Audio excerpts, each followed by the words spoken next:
Les réseaux des femmes de l'URTEL, l'Union des radios et télévisions libres du Mali, n'est pas resté en marge de la célébration du 31 juillet, journée panafricaine de la femme.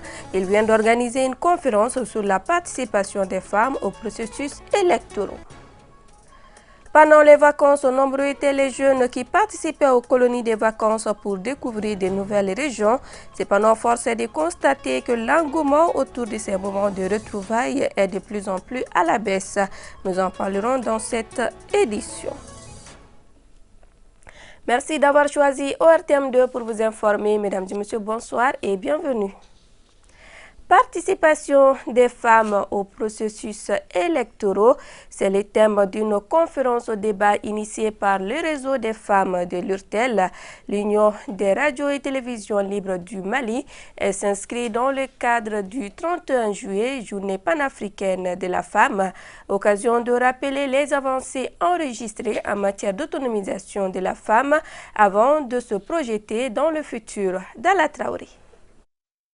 Le réseau des femmes de l'URTEL, l'Union des radios et télévisions libres du Mali en première ligne du combat pour l'autonomisation de la femme africaine.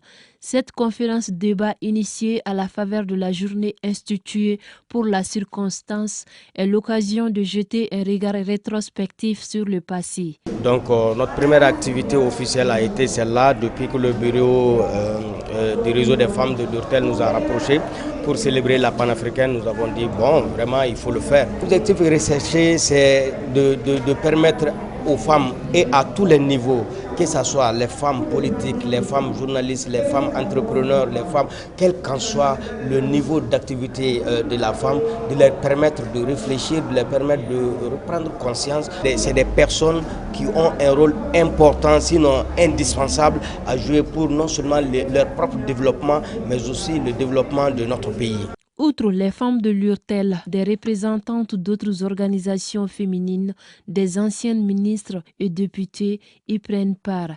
Toutes sont unanimes que les efforts ne sont pas vains, eu égard aux avancées telles l'augmentation du taux de représentativité de la cible dans les instances de décision et la vice-présidente de l'Organisation panafricaine des femmes de rappeler les idéaux qui sous-tendent la création de l'instance. C'est de savoir quelles sont nos difficultés. Je demande d'abord que les femmes se mettent ensemble, que les femmes du Mali acceptent de se mettre ensemble. C'est cela qui peut faciliter le travail à l'organisation panafricaine des femmes. Parce que nous sommes une organisation internationale et nous ne pouvons pas descendre au niveau du national pour organiser le national. Le national doit accepter de se mettre ensemble, de s'organiser pour que nous puissions travailler et atteindre les résultats que nous visons toutes. Cette conférence, poursuivre les initiatrices, est une contribution à la promotion du genre au Mali. Lutte contre les maladies endémiques, l'association Santé Plus en commune 4 du district de Bamako y joue sa partition. Elle vient de procéder à la deuxième édition de sa traditionnelle conférence débat. Elle était animée par une spécialiste de la question, à la personne du professeur Safia Touniare. Aïssataba. Dormir sous moustiquaire imprégné, assainir l'environnement contre toute piqûre de moustiques femelles et privilégier la chimioprophylaxie sont les conseils donnés pour lutter efficacement contre le paludisme. C'était lors de cette conférence débat à l'initiative de l'association Santé Plus qui élargit son champ d'action en procédant à la pulvérisation des orphelinats, des sites de réfugiés et quelques centres de santé de la commune 4 du district de Bamako. On a donné du thème à cette édition qui est la prévention pour tous. Nous devons pulvériser certains centres de santé et certains orphelinats. Nous devons également faire des dépistages gratuits de l'hépatite virale B. Et également, il doit avoir lieu la conférence qui sera animée par Mme Doumbou, professeur Safia Touniare. On fait tout ça pour rendre les milliers des orphelins et des gens de santé stériles afin de prévenir contre certaines maladies telles que les paludisme, l'hépatite virale B et beaucoup d'autres maladies parasitaires. Le paludisme est la première cause de morbidité et de mortalité au Mali. Cette initiative de l'association Santé Plus est un appui aux efforts des autorités en matière sanitaire. À la date d'aujourd'hui, nous avons mis en place beaucoup de stratégies qui permettent vraiment de lutter contre le palu, mais également de comprendre cette maladie, parce qu'on ne peut pas lutter contre une maladie sans la connaître. Donc il y a beaucoup de mécanismes, beaucoup d'activités qui sont menées pour pouvoir comprendre c'est quoi le paludisme, mais également les stratégies de prévention contre cette affection. Mieux vaut prévenir que guérir, dit-on. Cette deuxième édition de la campagne de lutte contre les maladies endémiques va se poursuivre jusqu'au 14 octobre prochain. Elle sera sanctionnée par un concours d'art oratoire médical entre les représentants d'écoles supérieures. La saison des pluies rime généralement avec la prolifération des mouches. Les facteurs favorisant cette prolifération sont entre autres l'insalubrité et des eaux souillées stagnées par endroits dans les quartiers, un état de fait qui s'explique avec qui va avec ces risques de maladies. Cheikh Oumar Kamara. Actuellement à Bamako, il est difficile de voir un espace propre ou sale sans observer des mouches domestiques. Pire, lorsqu'on jette les restes d'une nourriture, ces mouches s'en occupent immédiatement. Ces insectes s'imposent au Bamakois et la saison des pluies n'arrange pas les citoyens.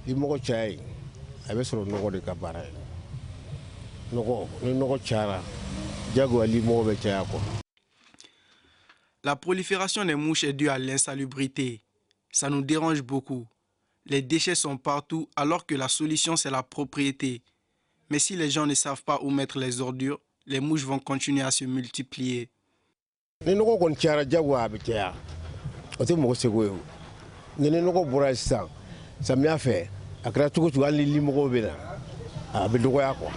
très graves de conséquences. Ça peut provoquer toutes sortes de maladies. Et il faut qu'on prenne soin de nous-mêmes pendant cette saison de pluie là. C'est très important. Et il y a beaucoup de tout, de l'eau sale partout. C'est ce qui explique ça. Les déchets, ça dit en quelque sorte, la ville de Bamako, elle est sale. Il faut que tout le monde soit d'accord de ça. Et ça ne peut pas finir du jour au lendemain. Au-delà des dérangements causés par leur multiplication, ces insectes qui vivent nombreux parmi nous sont signes d'insalubrité. La population est angoissée actuellement, mais qui est responsable? Les déchets. Ce n'est pas un truc de Dieu, c'est produit par nous les humains. Et si on produit des déchets, il faut qu'on arrive à rassembler ces déchets-là et les déposer dans un endroit où on peut les ramasser. Tous les problèmes, c'est ça. Cette prolifération est due au fait que c'est pendant l'hivernage que les conditions sont bien réunies pour le développement. C'est pendant cette période qu'il y a de plus en plus de bactéries à cause des déchets, c'est-à-dire l'insalubrité.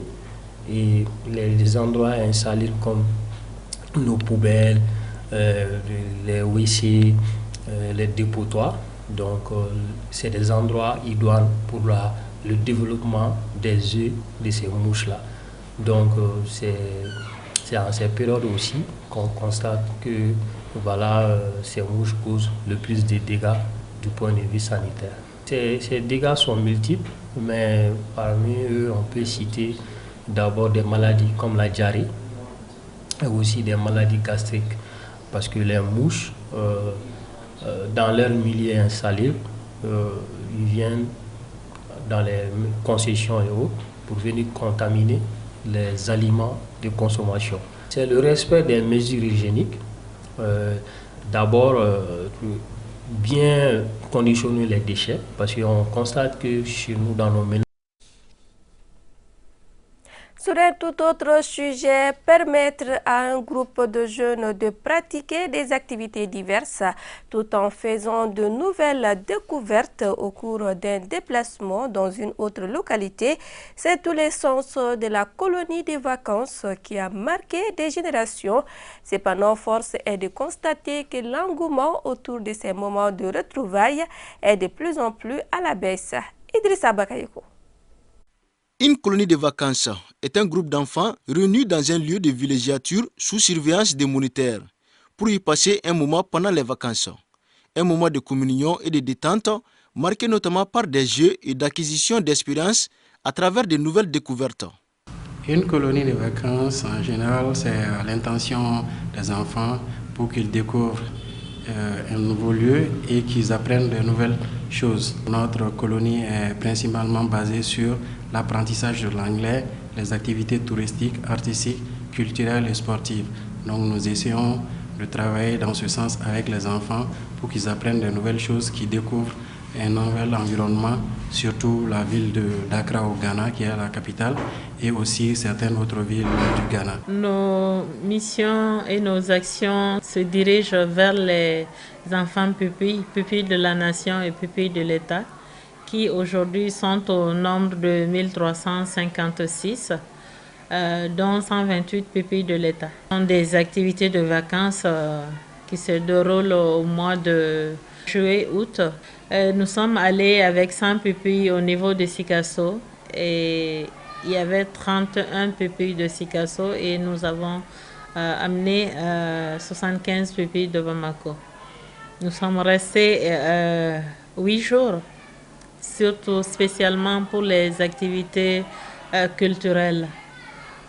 Nos valeurs culturelles leur inculquer cela et puis leur faire découvrir le terroir du Kénédougou. La colonie de vacances peut se faire à l'intérieur du pays tout comme à l'étranger. Pour y prendre part, ces enfants se doivent de remplir certaines conditions définies par les initiateurs. Nous avons eu comme critère de choix sélectionner les meilleurs des classes. Ils sont partis avec les meilleurs pour vraiment booster une saine émulation au niveau des pupilles et surtout les encourager à bien travailler à l'école. Les enfants ils doivent avoir de 10, 12, 15 ans au maximum. Il y a des frais à payer. Et c'est vraiment nécessaire pour un enfant, puisque ça lui permet de quitter le parent et de voir autre horizon que la famille. Outre les nouvelles découvertes, ce séjour récréatif permet aux participants de franchir de la pression liée aux activités quotidiennes dans leur milieu de vie. On est parti au musée, on a joué, on s'est amusé, on a fait de nouvelles connaissances. C'était vraiment agréable.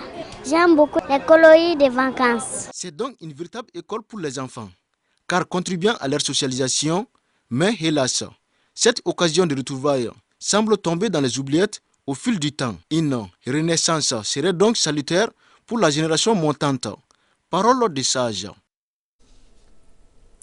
Et un mot de sport, finale du tournoi interfilière de la Faculté des sciences économiques et de gestion, l'initiative du comité AEM de l'établissement, une activité sportive qui a opposé la promotion 2019 de l'économie à celle de l'assurance banque et finance 2021.